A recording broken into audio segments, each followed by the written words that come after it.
የአርሲ ኦርቶዶክሳውያን ጨፍጫፊዎችና አራጆች እንዲሁም ደጋፊዎቻቸው ለሚያመልኩት ደም እየገበሩለት ስለሆነ ዛሬም እንዲህ ይላሉ። በአርሲ ዞን ውስጥ ኦርቶዶክሳውያን ተገደሉ። አዎ እሰይ እንኳን ተገደሉ። በአርሲ ዞን ውስጥ ቤተ ክርስቲያን ተቃጠለ። እሰይ እንኳን ተቃጠለ። ሲያንስባችሁ ነው። ሰላምታ ረሰውም። ሰላም አለይኩም ወራህመቱላሂ ወበረካቱ። ቤተ ክርስቲያን መቃጠል የለበትም። መጥፋት ያለበት ኃይል መጥፋት አለበት። ቤተ ክርስቲያን ምን ይሆናል? መስጂድ ይሆናል። ለምን ይቃጠላል? ስለዚህ ሰዎች አሁን ይሄ ወራቤ ላይ የተነሳው የማይሆን ነገር ነው። እንደዚህ ቤተ ክርስቲያን መቃጠል የለበትም። ድሉ ከኛ ነው። እናሸንፋለን። ቤተ ክርስቲያን ገብርኤል መስጂድ ይሆናል ኢንሻአላህ። ስለዚህ በዚህ ደረጃ ነው አሁን ወጣቶች ነን፣ ሰከን ብለን ወደ ጦርነት ነው መግባት ያለብን። አላሁ አክበር። እንግዲህ እንደሰማችሁት መስጊድ ሙሉ ህዝብ ሰብስበው መሞት ያለበት ይገደልና ቤተክርስቲያኑን ገብርኤል ቤተክርስቲያን መስጊድ ይሆናል ሲል ሰምታችኋል። ታዲያ ትናንት ወዲያም እንዲሁ ነው የሆነው። አንደኛውን ቤተክርስቲያን አቃጠሉ፣ አንደኛውን ቤተክርስቲያን ዘረፉ፣ ምእመኑን ገደሉ፣ ምእመኑን እምሽክ አደረጉ። ከ300 በላይ ምእመን የት እንደገባ እንዲጠፋ እንዲፈናቀል ተደረገ።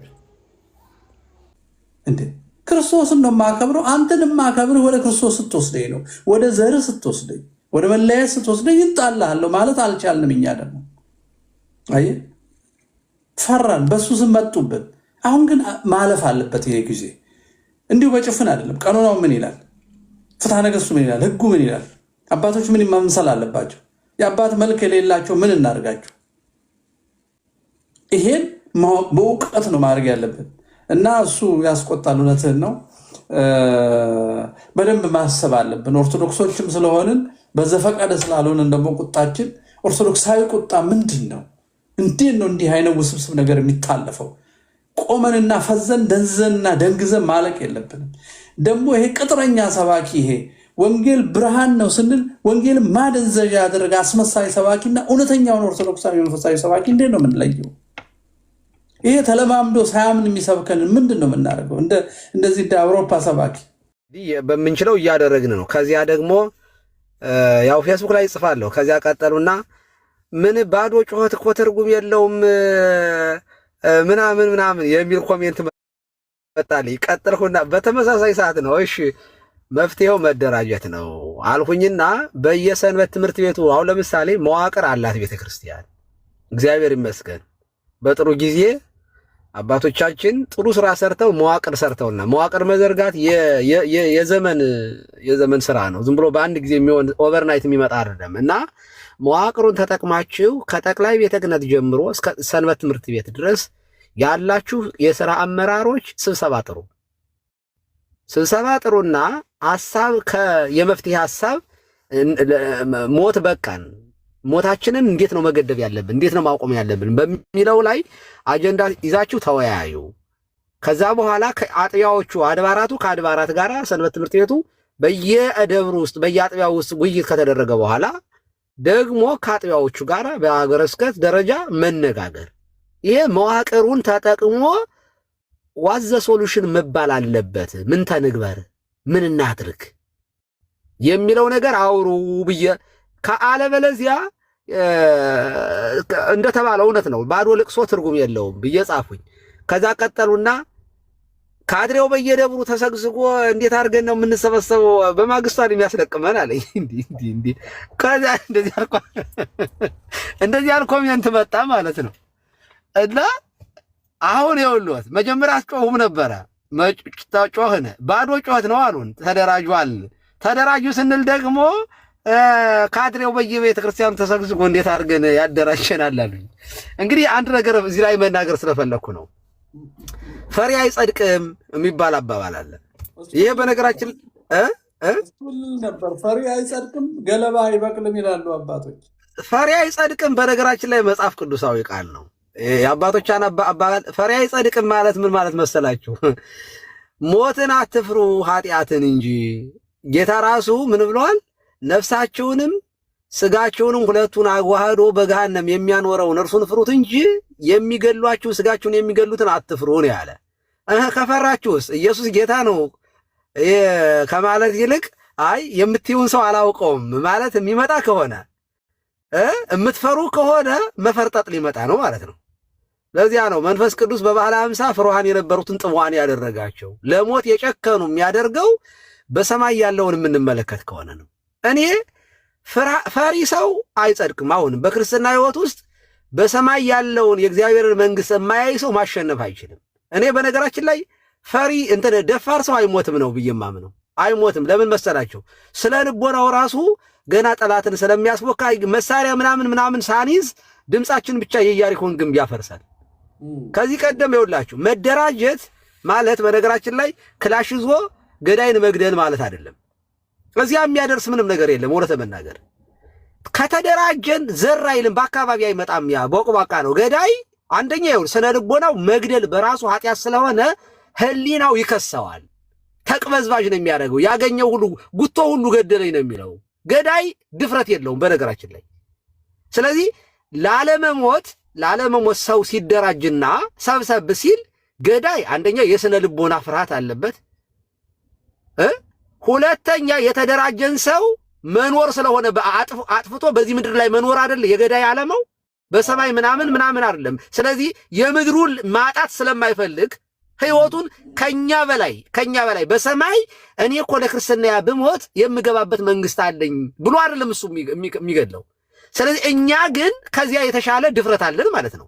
ሁለት ነገር ነው። አንደኛ በሰማይ መግቢያ አለን። ምክንያቱም ሊገሉን የመጡ ሰዎችን ለምን ትገሉናላችሁ ብሎ ቤተክርስቲያን ለመጠበቅ ስለሆነ የምናደርገው። ሁለተኛ ደግሞ ሌሎቹን ከሞት እናድናለን። ስለዚህ እኛ ከደፈርን ማለት ነው ምንም መሳሪያ መያዝ አያስፈልገንም። ከደፈርን ጠላት ራሱ አይደፍረንም። የተደራጀችን እስራኤል ዓለም እንዴት እንደምታንቀጠቅጥ አይታችኋታል። የተደራጁ ሰዎች በነገራችን ላይ መንግስት ሆኖ አይተናል። ትንሽ ሰዎች መደራጀት ቀላል ነገር አለ። ዝርው መሆን ከባድ ነው፣ ያስበላል። ያ አባት እንዳለው ነው 10 ልጆቹን ጠልቶ ዱላቸውን በሙሉ እስኪ እያንዳንዱ ሰጣቸውን ስበሩት ማለት አንድ አደረገና ስበሩት አለ። 10ሩን ዱላ 10ሩ ልጆች መስበር አልቻሉ። ለእያንዳንዳችሁ አንዳንድ የራሳችሁን ዱላ ያዙና ስበሩ ሲል ቅልጥምጥሙን አወጡት። ይኸው ልጆች ከተለያያችሁ እንደዚህ ዱላ እርስ በርሳችሁ ትሰባበራላችሁ። አንድ ከሆናችሁ ግን ማንም አይሰብራችሁ ማለት ይባላል። አንድነት ኃይል ነው። እውነት ለመናገር በሃይማኖትም ቢሆን እና ፈሪ አትሁኑ። እውነት ለመናገር የሆነ ነገር ስለ ቤተ ክርስቲያን ስለ ሃይማኖት ስናወራ ስለ እግዚአብሔር መንግስት እያወራን ነው። እስጢፋኖስ እየተወገረ ሰማይን ስላየበት ጉዳይ ነው። ያንን ጉዳይ ነው የምናወራው። ሃይማኖት ከፍ ያለ ልዕልና ያለው ነገር ነው። ዘረኝነትን ቋጥረን ብንሄድ አደጋለሁ፣ በእውነቱ አደጋለሁ። ምክንያቱም ከነገድና ከዘር የተዋጀ ሰው ለዘሩ ለምድራዊ ነገር ብሎ ሊሞት አይገባም። ያ ማለት ግን ሰዎቹ በማንነታቸው ሲጠቁ በማንነታቸው ተደራጅተው ራሳቸውን መጠበቅ የለባቸውም ማለታችን ግን አይደለም። በእውነቱ እንደዚያ ማለት አይደለም። ሰው በማንነቱ ሲገደል እግዚአብሔር ራሱ ማንነታችንን ስለሚያከብርልን ማለት ሰውነታችን። በነገራችን ላይ ኢትዮጵያዊ የሆነ ሰው ኢትዮጵያን ቢወድ የኢትዮጵያዊነት ስሜት ቢሰማው እሱ እኮ በራሱ ኃጢአት እኮ አይደለም። ሌላውን አጥፍቼ እኔ ልኑር የሚል ስሜት ይሄ ነው ገሃነማዊ ስሜት። እና ፈሪ አትሁኑ፣ ፈሪ አይጸድቅም ለማለት ነው። እግዚአብሔር ይስጥልኝ። ካለት ያሰማልን። አንድ ነገር ልበል ማመልከት አይበቅልም የሚሉት ለዚህ ነው እንግዲህ። እውነት ነው። አንድ ነገር ልበል። እሺ ጌታ ተራ ይጠብቁኝ። በተራ ይቅርታ ጋር ሄድ ስለሆነ ኃይለማርያም ነው። ከዛ እኔ ነኝ ቀጣይ። ብዙ አልቆይም። 2 ደቂቃ ተሰጠኝ ወንድሜ። እሺ አማራ ተናገርና ባጭሩ እንግዲህ ወደ እሱ ነው። እሺ አመሰግናለሁ መምህር። በጣም ቀሲስ ዲበክሉን ሳላመሰግን አላልፍም፣ ብዙ ጊዜ ሲናገር ስለምሰማው ማለት ነው። እኔ አንድ ነገር መናገር የምፈልገው እኔ እንደ ደካማ አማኝ እኔ ችግር አለ ብዬ የማምነው ከላይ ያለው በትምህርት ደረጃ በየትምህርት ቤቱ የሚሰጠው ነገር በየቤተክርስቲያን የሚሰጠው አስተምሮት እኔ ስህተቱ ከዛ ይመስለኛል። ፍርሃትን ነው የምታስተምረው ትምህርት ኦርቶዶክስ በፍቅር መልክ በምን መልክ በደልን በመቻል መልክ በተለያየ አይነት መንገድ ሰው እየወሰደበት ያለው መንገድ እግዚአብሔር ሻሞላና ጋሻ ከላይ ከሰማይ መጥቶ ይዞ መጥቶ ፋይት እንደሚያደርግለት ነው በኦርቶዶክስ ውስጥ ያለው አስተምሮት። ከእግዚአብሔር ነው ተስፋ የሚያደርገው ሁሉ ጊዜ ማለት ነው። ይሄንን ደግሞ ሆን ተብሎ ህዝብን ማጀዘብ፣ ህዝብን ማደንዘዝ የማይሆን ቀቢጸ ተስፋ። የእግዚአብሔር የራሱ የሆነ ድርሻ አለው፣ የሰው ልጅ ደግሞ የራሱ ድርሻ አለው ብዬ ነው ማምነው። የሰው ልጅ አክት ባደረገ ቁጥር እግዚአብሔር ደግሞ ሁኔታዎችን በማመቻቸት ይረዳል ብዬ አምናለሁ። እጃችንን አጣጥፈን ቁጭ ብለን እኔ ምዕመን ላይ አንድም ችግር አለ ብዬ አላምንም። ምዕመኑ እኮ እየገጠመ ነው። ምዕመኑ እኮ ሙቷል እኮ፣ ህፃናቶች እኮ ሙተዋል እኮ፣ አልቀዋል እኮ፣ የቤተክርስቲያን በር ይዘው ህገወጦችን አናስገባም ብለው ሙተዋል እኮ። ለምንድን ነው ምዕመኑ ምን ያርግ? ምዕመኑ እኮ ተደራጅቶ ወጥቶ ነበር እኮ፣ ጥቁር ለብሶ ወጥቶ ነበር እኮ። ያንን እኮ የሚያከስሙት ወደኋላ የሚመልሱት ምንም መሳሪያ እኮ አያስፈልግም። ኢትዮጵያ ውስጥ ኦርቶዶክስ ራሱን ለማስከበር መሳሪያ ራሱ አያስፈልገው። ከበሩ መውጣት ነው የሚጠበቅበት። በቁጥርም በምንም ከደርግ መንግስት ጀምሮ ሲወገር ይኖራል። በቤተክርስቲያን ደግሞ ያለው አስተምሮት ያው ግራን ሲመታ ቀኝን ስጠው እንደዚህ ነው። በቃ ጭራሽ ኦርቶዶክስን ሆን ተብሎ በቃ እኔ መምህሮቹ ራሳቸው ፕላን ዳርገው ለዘብተኝነትን የሚያስተምሩት እናውቃለን እኮ። አንድ የሌላ እምነት ቢነካና እንትን ቢባል ምን ሊፈጠር እንደሚችል እናውቃለን። እኔ ያንን አደንቃለሁ። ኦርቶዶክስ ውስጥ ያ የለም፣ ኢንታየርሊ የለም። ማታለል ነው ያለው። እዚህ መደረግ ካለበት ምዕመኑ ከማንም አይጠብቅ። አንደኛ እነዚህ ሰዎች መናገር አለበት። ምንም ቄስ ነው እግዚአብሔር እንደዚህ እኔ እንደዚህ አይነት ቄስ አይቻላቅም። እንደዚህ አይነት እኔ እንኳን ለቤተ ክርስቲያን ለመሞት ዝግጁ ነኝ። እኔ እንኳን ምንም በጣም ሩቅ ላይ ያለሁት ማለት ነፍሴ ስለሚጠራኝ ማለት እነዚህ ሰዎች ተሹመውበት ስልጣን ኑሯቸው ይሄ ሁሉ ምዕመን ኑሯቸው ይሄ ሁሉ ምዕመን እነሱን እየተከተለ የሚያደርጉት ግን በመዝሙር አላፍ ዝማሬ የሆነ ነገር እያሉ ለህዝብ አጀንዳ ነው። ይሄ ሁሉ አጀንዳ ነው። ናቲንግ ህዝብን አንቆ መያዣ ነው። ህዝብን ማስደሰቻ። እኔ ጧፍ አብርተህ እዛ ስንት ህፃን እያለቀ ስንት ሰዎች እያለቁ ጧፍ አብርተህ እዚህ ብትዘምር ምንም ትርጉም የለውም። እንደው ዝም ብሎ ቅጥፈት ነው፣ ለኔ ውሸት ነው። እዚህ የትኛውም ሰው ምዕመኑ አንደኛ አክት ያርግ፣ እነዚህን ሰዎች ይናገር፣ በቃ አውትስፖክ ይሁን፣ በቃ እነዚህን ሰዎች ማስወገድም ካለበት የራሱ እኮ ነው። ቤተክርስቲያን እኛ እኮ ቤተክርስቲያናን ብለን እንጂ እነዚህ ሰዎች እኮ ሰዎች ናቸው። አንድ አባ ቄስ አይከሰስ ንጉስና ቄስ ምናምን ፍርዱ እግዚአብሔር ነው ምናምን ይባላል በኦርቶዶክስ ውስጥ ብዙ አሉ። እነዚህ ነገሮች ግን ፕራክቲካሊ እኔም አስተምሮት ውስጥም ያለው አይመስለኝም። እነዚህ ቅጥፈቶች ናቸው። የሰው ልጅ ቻሌንጅ እንዳያደርግ በእምነት ውስጥ የሚደረጉ ነውሮችን፣ አጸያፊ ነገሮችን ምንም እኮ ጸበል ቦታ ለሄደ ሰው ሁሉ ነገር ብዙ ነገሮች እኮ ተበላሽተዋል። ብዙ በብር ነው ኤቭሪቲንግ ሁሉ ነገር በሚያስጸይፍ ሁሉ ነገር ነዋይ ነው። በቃ እንዳለ በነዋይ ነው ሁሉ ነገር የሚደረገው። ይሄን ሁሉ እያየን ትተነዋል። ምክንያቱም የሆነ ቀን ይመጣል ተብሎ ማለት ግን እኔ ከውስጥም ከውጭም ያለው ኦርቶዶክስ ነው። በቃ አለቀ። ዛሬም ብትጠብቀው ነገም ብትጠብቀው ዛሬ የሆነ በብሔር ውስጥ ተቀምጠህ ነገ ታርጌት ከመደረግ አትድንም። በኦርቶዶክስነትህ ነው ነገ ታርጌት ትደረጋለህ። ዙሮ አሁን ዛሬ ኦሮሞ ሆነህ የኦሮሞ አቋም ኑሮህ ብሔርተኝነትህን ላለመረበሽ ዝም ልትል ትችላለህ። እንደዚሁ ሌላውም እንደዛው ሊል ይችላል። ነገ ግን ብቻህን ትገኛለህ። እነሱ ሀገርም ሆነው ይወጡ ምንም ሆነው ይወጡ፣ ያኔ ግን ብቻህን አንገትህን ይቀሏል። ይሄንም በደንብ ይነገር። ሌላው ነገር ከውጭ ያለው ኦርቶዶክስ እሺ፣ ከውስጥ ያለው አጭበርባሪዎች ላይ ተሾሙበታል። አጀንዳ የሚሰጡት ሰዎች አሉ። ከውጭ ያለው ምን እየሰራ ነው? አሁን ተሰባስቦ እዚህ አሜሪካ ላይ ብቻ ያለ ኦርቶዶክስ መዓት መፍጠር አይችልም ወይ? ማልቀስ አይችልም ወይ? ጉዳዩን ማስረዳት አይችልም ወይ? እንደው ግንፍል ብሎ ወጥቶ ምንድነው የተፈጠረው እስኪባል ድረስ ማሳየት አይችልም ወይ? ቅጥፈት ነው ወይ እምነት?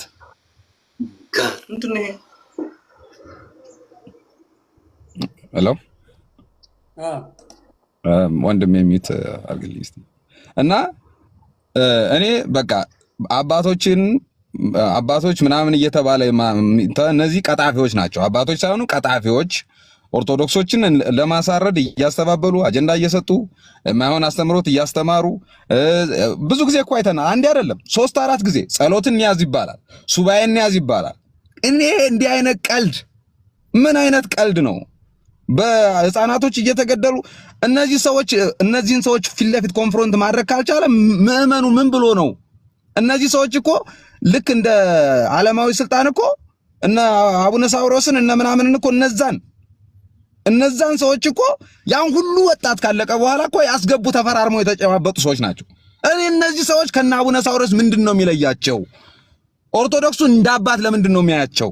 እነዚህን ሰዎች እንደ አባቶች ለምንድን ነው የሚያያቸው? አቡነ ማትያስ አቡነ ምናምን ለምንድን ነው እነዚህ ሰዎች ለመንግስት ፕሮፓጋንዳ ይሰራ? ከመንግስት በየወረዳው በየዞኑ ከመንግስት ካሬ ጋር አይደለም ወይ አብረው ሲንጦለጦሉ የሚውሉት?